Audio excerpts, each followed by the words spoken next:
Welcome to Dory Cote on Shamanism, a weekly podcast that explores one theme in shamanism throughout each month. Get comfortable, have a seat, and let's get started.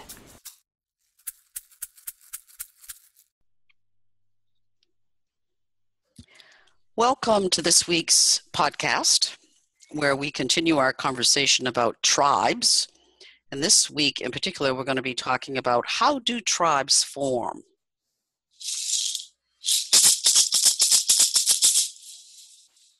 Dory, would you just refresh our memories from the last two and some of the major elements around tribe formation that we've already touched on and bring this back for us?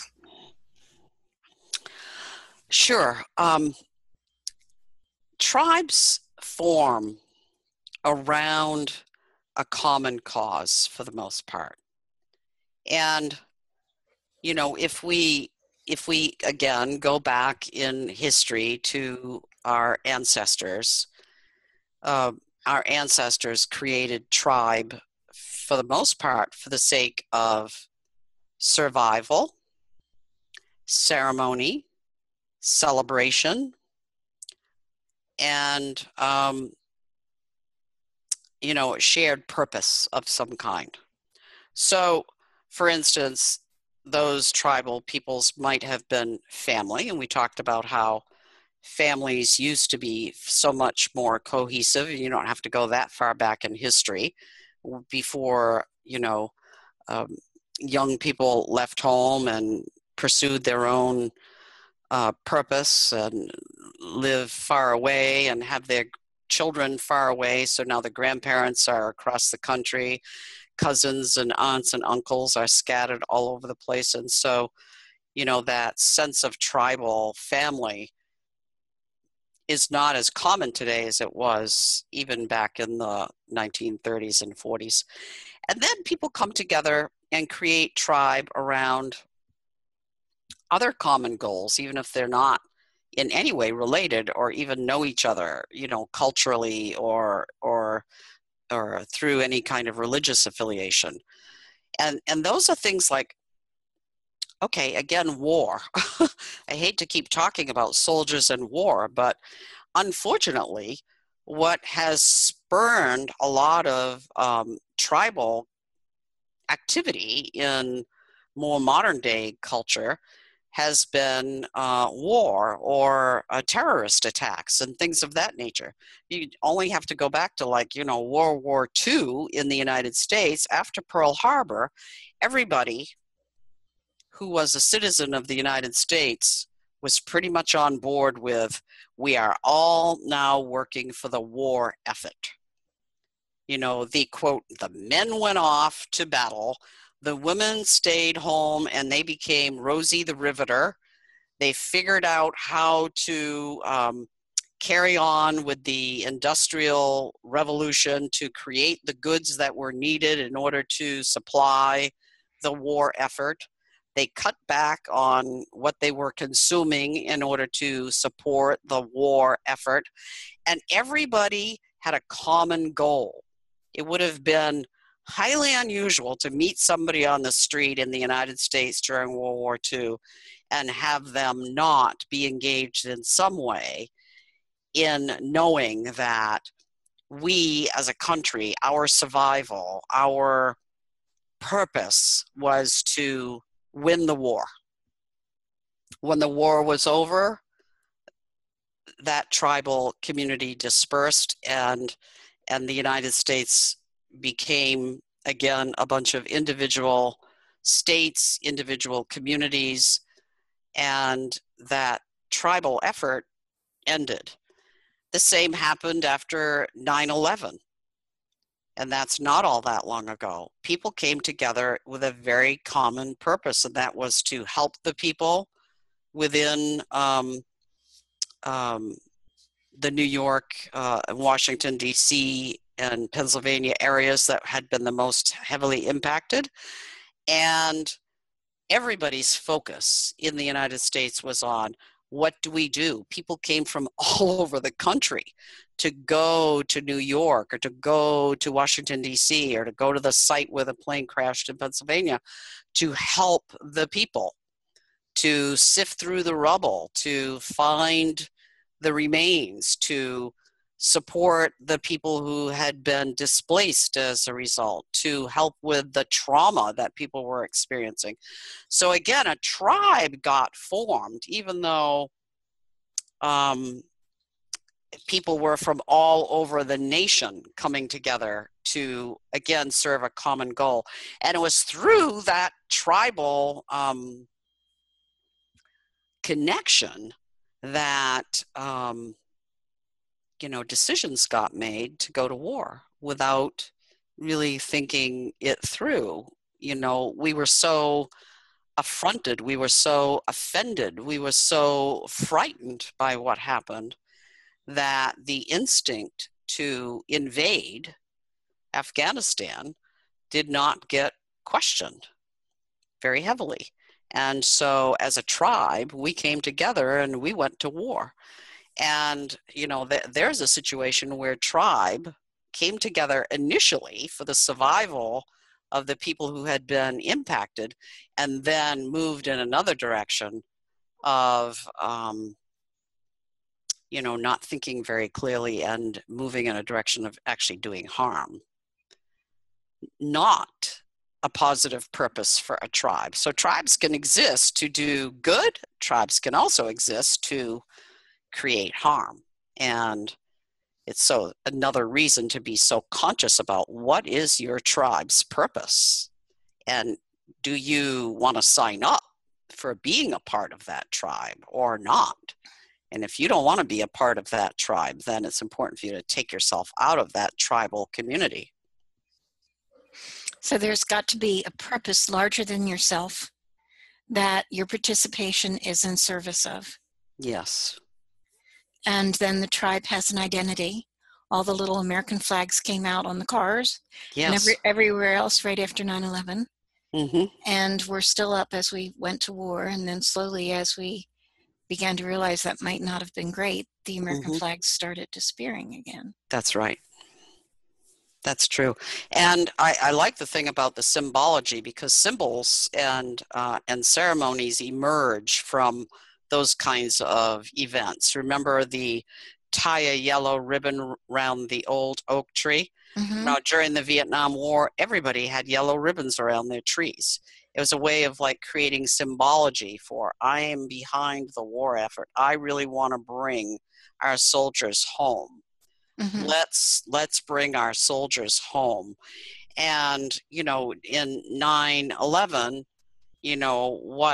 what happened was the symbology of, the beams and the concrete from the buildings that had been destroyed, and everybody being in a frenzy of wanting to have a piece of the beams or a piece of the stone as somehow an emblematic way of connecting with being in support of all of the people who had been damaged, but also being in support of how wrong what happened was. Also being in support of something larger than yourself. Exactly. The knock on wood came from early Christians carrying wood that they believed were pieces of the cross. That's right. Yes.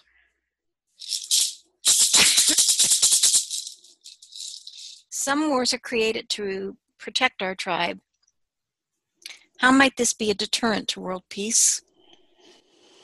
Yeah, so there is a big musing that I've been going through, because as you can see, I have been talking here about how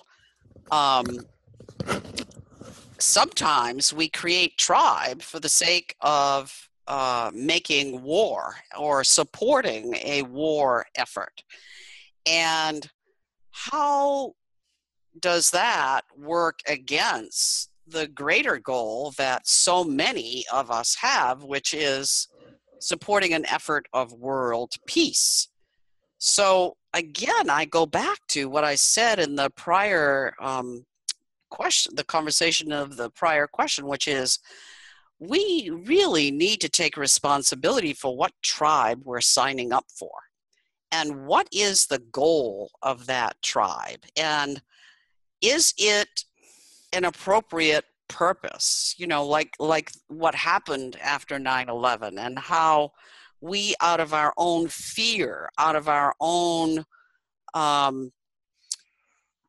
anger and despair about what happened in that event, without really stepping back and taking a vote of everybody in the tribe, we all unconsciously signed up for a war that became a disaster for us and for the Afghan people and for and so many other peoples.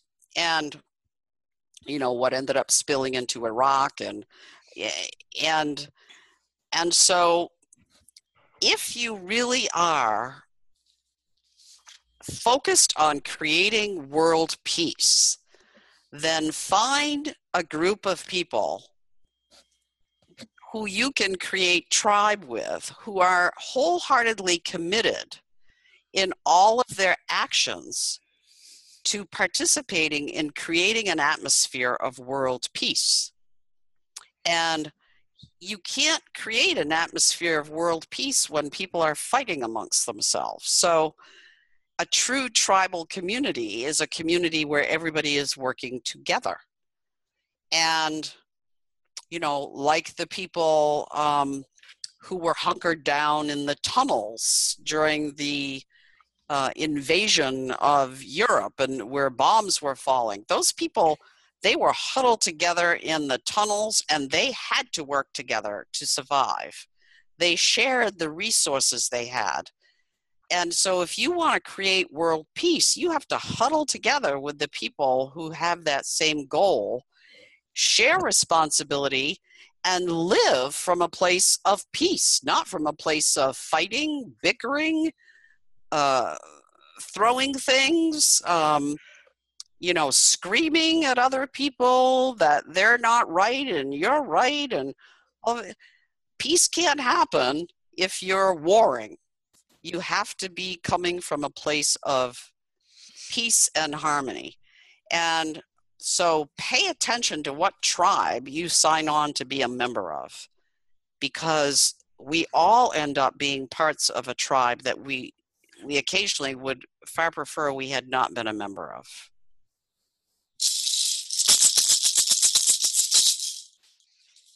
What are some of the evolutionary moments in human history that have created disconnection from tribe?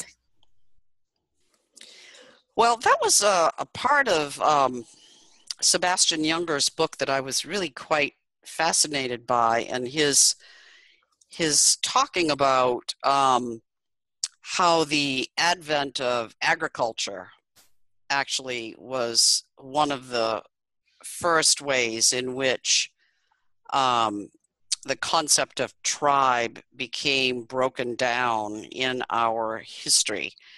And it really was about, again, rather than the individuals within a community being responsible for foraging and finding food out in the wild, or planting their own individual small garden of corn or potatoes or whatever it is they were growing, to a culture where the responsibility for growing food was shifted to farmers who are growing food for the masses.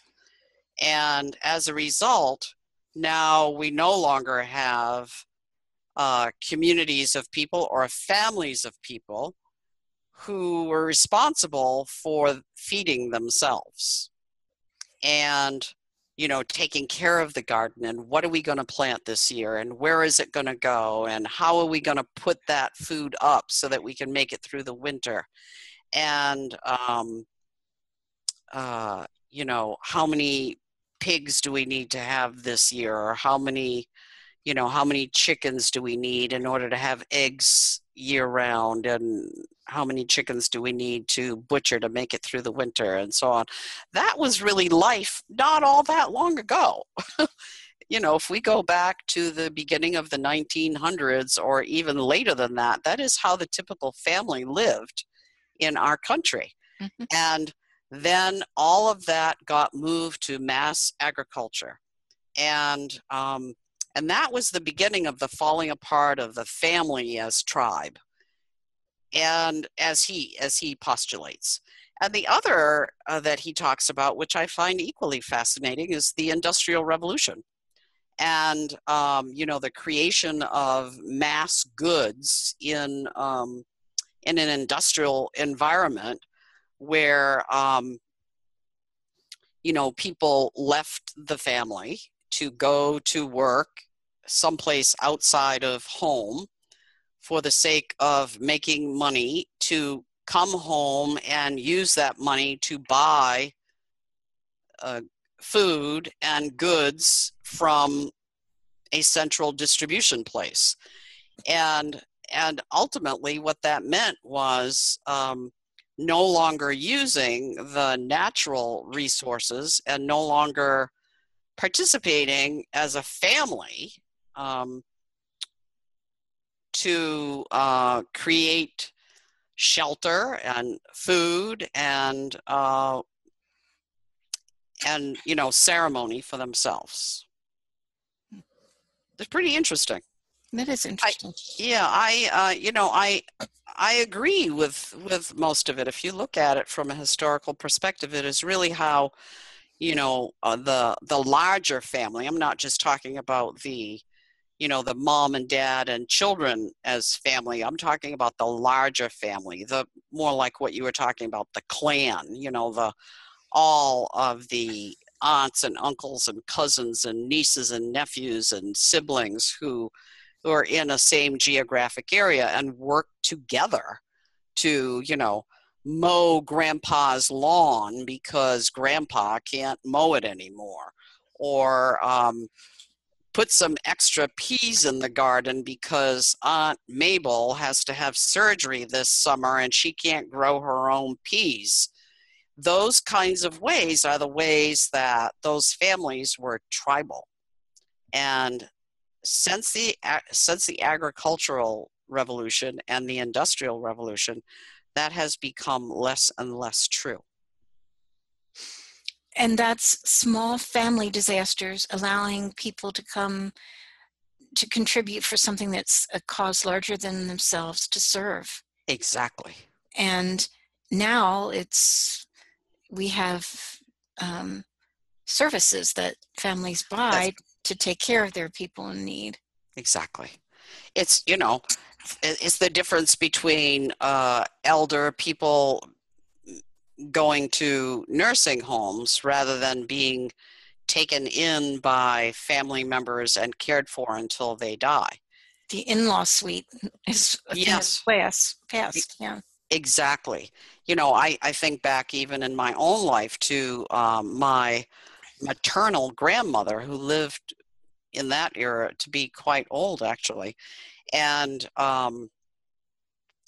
for a big part of her life, she lived with one of my aunts who took care of her, supported her, and then that aunt became incapable of doing that. And so my grandmother went to live with all of her children one at a time. She went to this child, of course they're all adults and had their own family. She went to this child for 3 months, and then she would move to another one for 3 months. Then she would come to our house for 3 months, and she would go to somebody else's house for 3 months. She did that until the day she died at somebody's house.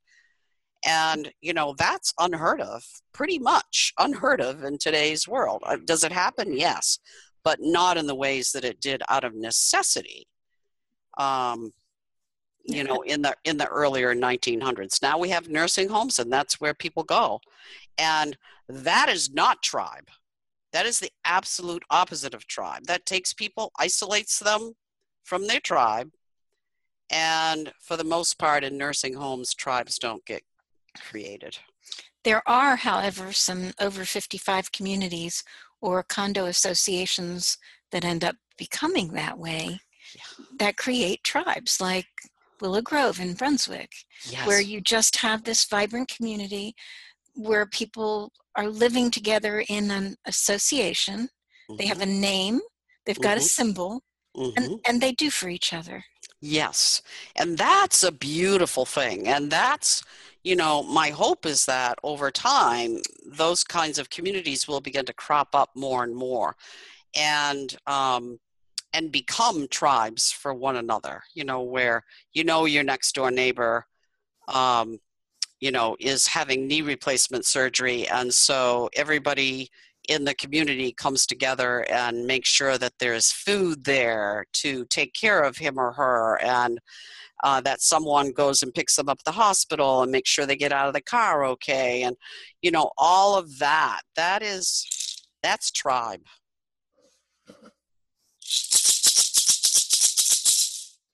Is there anything else you would like to add about how tribes form?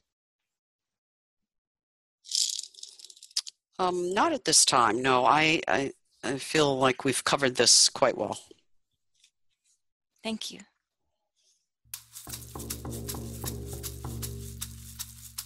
Thank you for listening to Dory Cote on Shamanism.